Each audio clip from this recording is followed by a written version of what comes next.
Hello and happy welcome to the Rewilded Leader podcast. My name is Shan. I'm your podcast host, fempreneur life coach, and the rewilding expert. This is a place for female leader, fempreneurs, and women in business who wants to say goodbye to their stressful life and instead feeling fulfilled, joyful, and light on a daily basis. Sunlight gets something so special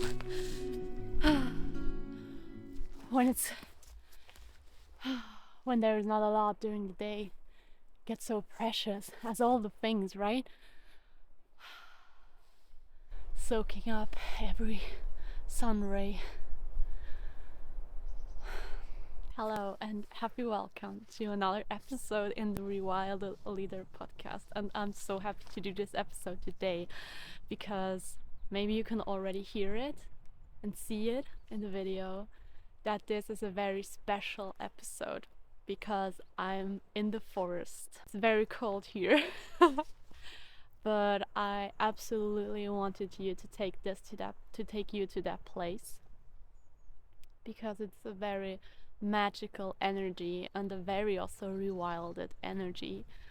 I used these last couple of hours of sunlight to connect with you guys. I'm really looking forward to that episode, and you're not the only one watching. There was a squirrel just jumping from tree to tree. The squirrel is interested as well what's gonna happen, what I'm gonna tell you today. Today we're gonna talk about connecting to nature and how you can embody balance as a businesswoman. And I think this is just the perfect place to do so. Let's dive directly in today's topic.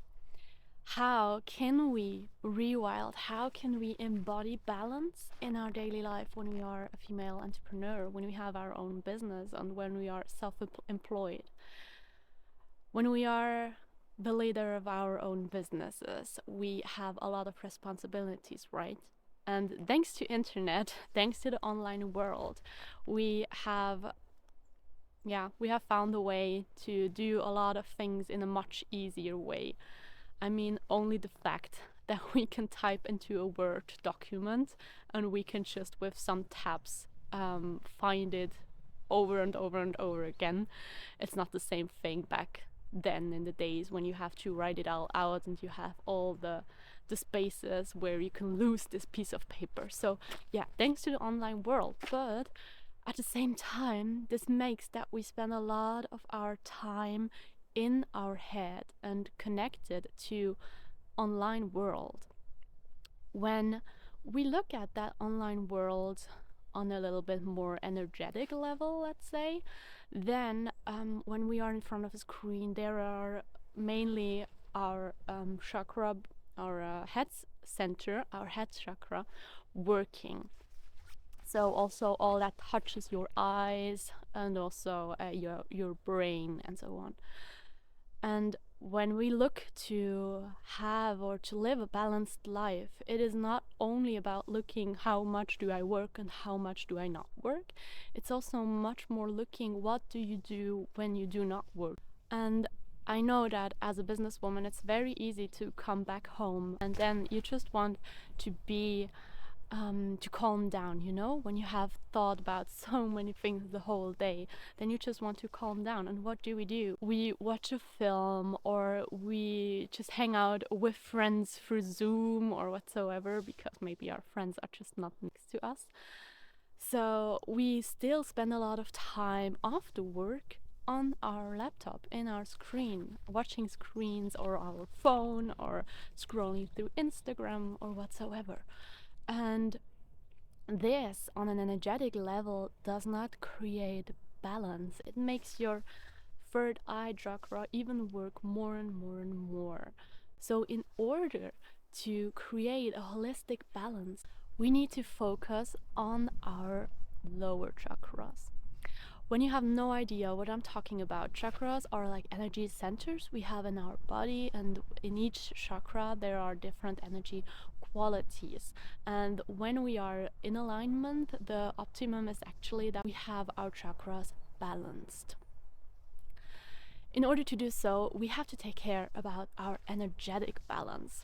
So when we look back on our daily lives, what we do during the day, how we spend our time, we're watching screens, we're planning things, we're having meetings, conversations with many people and co-workers or also family members or whatsoever. So we work a lot in these upper chakras, means with our throat chakra, with our third eye, sometimes also with our crown chakra. But what's happening is actually that we forget, or we tend to forget, the lower chakras. These are the root, the sacral, and also the solar plexus, and the heart center is also here, but that's like the middle of the upper and the lower. That's like where it all connects. And when I say working with the lower chakras, what I mainly mean is the lowest of all of them is grounding, because that's one of the things that in our daily life and in the lifestyle that we, or a big part of the world, tends to live. This is actually very stuck. The energy there isn't balanced. It's very, yeah, as I said, really stuck, and it has to be more fluid in order to live a life in balance, in order to flow in life, in order to feel harmony inside of your body, inside of your being. And one of the most amazing things how to ground yourself, how to work with your lower chakras, is actually to be in nature. Nature will help you to stay in that present moment. When we really go with a certain intention into places of nature like this forest here, then we can receive the gifts, the grounding, and also the knowledge that all these old trees holds for us. If this is not an advantage that is big enough for you, and why we should go to nature and why we should connect with it, so I have such a long list in my head why you should actually do that and how it can help you, especially when you lead your own business, because in this case you have a lot of responsibilities that goes along with that. Maybe you have even your family next to it, or your hobbies, or your partner, or whatsoever. So when we carry so many responsibilities on our shoulders, it is so nice to just let go sometimes. Because what happens when we don't let go of that heavy weight? We got tension in our shoulders, we got stuck also in our mindset, in our brain.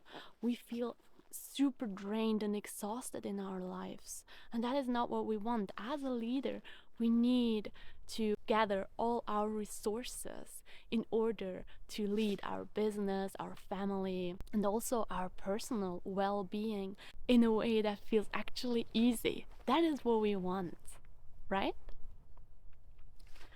So I went a bit off script here, but that's fine. Why should we go into nature? What holds nature for us? Nature helps us to regulate our nervous system, and that is one of the biggest advantage that we have when we are in nature.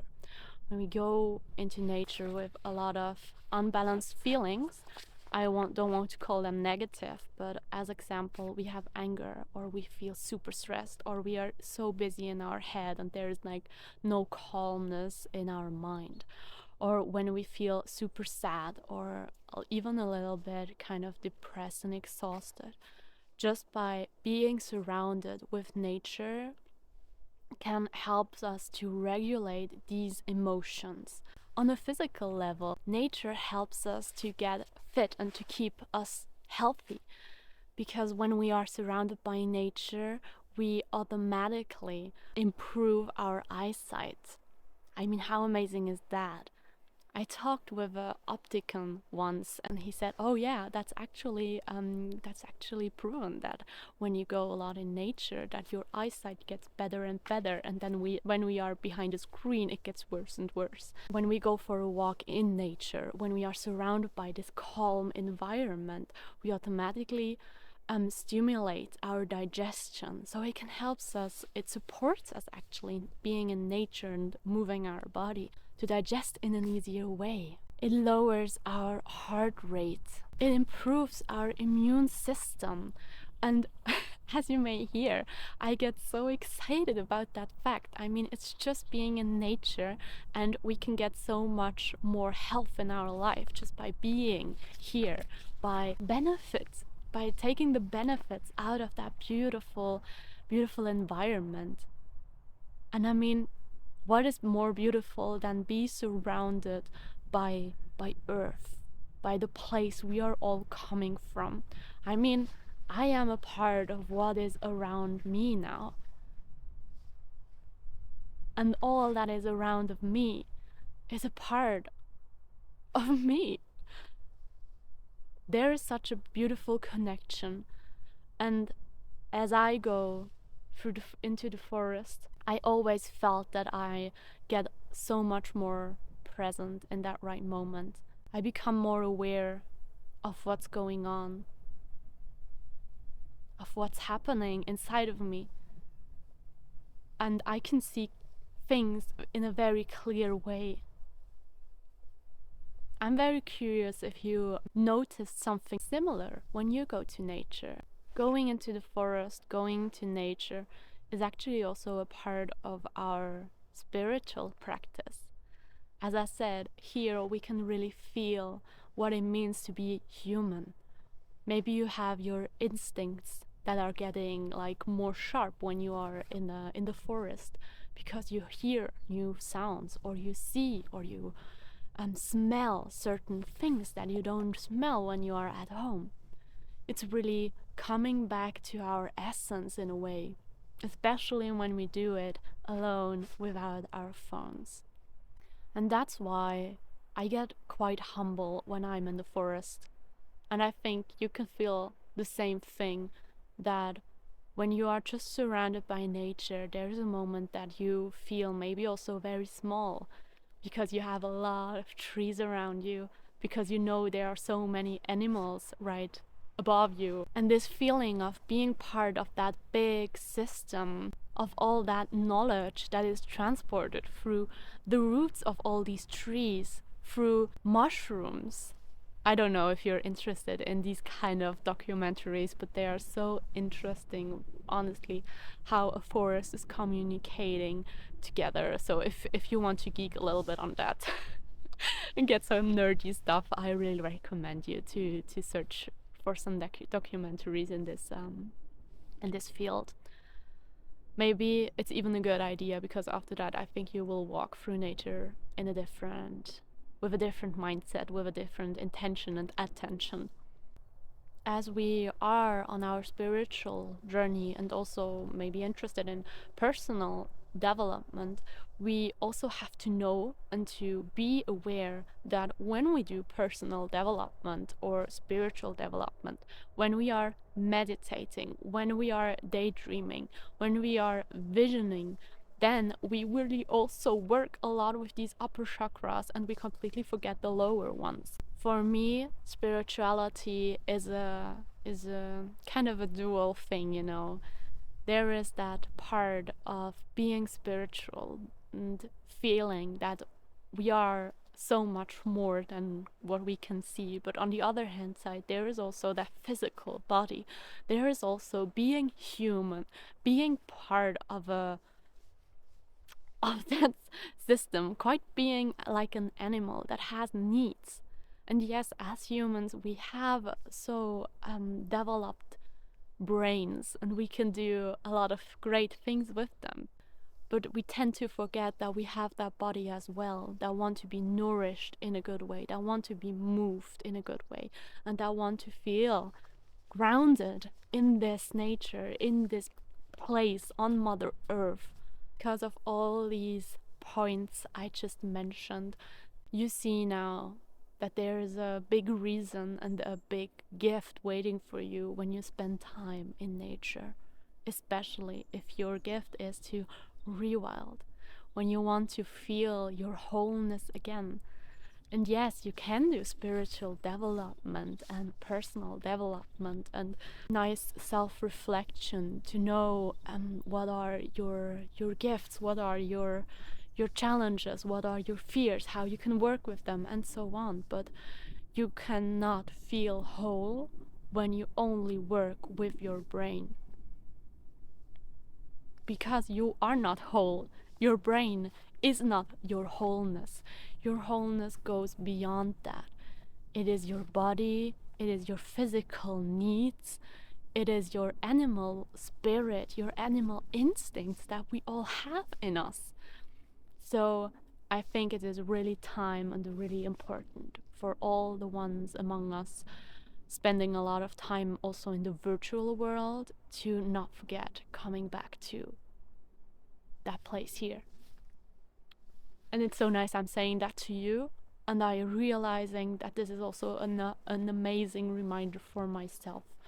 Also, I lived for quite a long time in places where there wasn't that amazing space around me like now, that amazing piece of nature. But wherever you live, you have the chance to go to nature. And the more nature it is, the better. But it can also be a park, it can also be a small river. Allow yourself to find solutions instead of finding problems. And when you say now maybe, hey, okay, I can go into nature, but my brain is just too busy, or I'm not too used to be quiet in these kind of spaces. So what can I do? I have some tips for you. I have some ideas what you can do when you are in nature to support also your brain, that you're not tend to, pick your phone, or that you always have to go with somebody else in order to not be too annoyed here. One of the things I really like to do is that I paint. I paint in nature. Well, not now because it's -2 or something. It's really cold. But yeah, that I paint in nature. Or what you also can do is that you do a ritual. I have in my TLL guide, the Liberated Leader Guide, a wonderful balancing ritual that helps you to balance your masculine and feminine energy in order to create flow in your life and to get more aware of which tendency you have and what you can do to just more balance these both energies. And you can do this ritual in nature. You can just take a lot of cushions and so on and just do it in a forest or next to a river. I invite you to be creative and to think about how you can integrate nature in all the things that you do anyway today. What you can also do, especially now during that time in the year when it's getting colder and you don't want to spend so much time outside because it's too cold, is to create a beautiful decoration. So you go out and you get the things from nature to create this decoration. Integrate nature into your home when you cannot spend so much time outside in the nature. I want to mention that it's better to be in the nature for health reasons and so on, but even if you take nature to your home, this is better than nothing. The last thing I absolutely want to share with you today is the fact that I know the point. I know where in all that story it gets difficult. I told you a lot of things, and I'm pretty sure that you already know a lot of these things. The very important part in all that story is the thing to embody it. It's the part of really doing it, to be committed to that. It's easy to know and to gather the knowledge, what to do in order to be healthy, in order to do this or to get that. We all have such an easy time finding these informations, especially today with internet. But I want to remind you that this part of the job, gathering the information, having the knowledge about all that, is once again, it's all happening in the upper chakras. It's all happening in the upper part of your body. It's happening in your head. And here you see once again the importance to ground, the importance to do it. So regardless in which field of your life you feel that you're not committed that you know something and maybe you start something, but you don't embody it in a sustainable way. You don't do it in long term. You just try it out and then let it be, and then you try out something new and you get the new knowledge, and then you try something else. When you are this hop on, hop off person, then please know that grounding, that training, exercising your body, your groundment, your grounding, this will help you to be more committed. It's also a question of discipline, and we can be very disciplined when it comes to something that somebody told us that we have to be in this way, you have to be in that way. But when it comes to our own priorities, what we want in life, when it comes to our values, then we tend to not be as committed. And when you feel that you have trouble embody your inner self, your values, staying true to what you really want to create in your life, then the rewilding journey is what helps you to stay in that embodiment. That is all the work that I do, is going back to that embodiment and being in an aligned way of what is inside of you. If this calls you, feel free to check out the possibilities, how we can work together, that I can guide you and support you, that you can finally embody what is inside of you. Anyway, it's getting really cold here. I'm gonna make a cut, and I wish you so much love. I send you all these nature and grounding vibes from this beautiful environment here.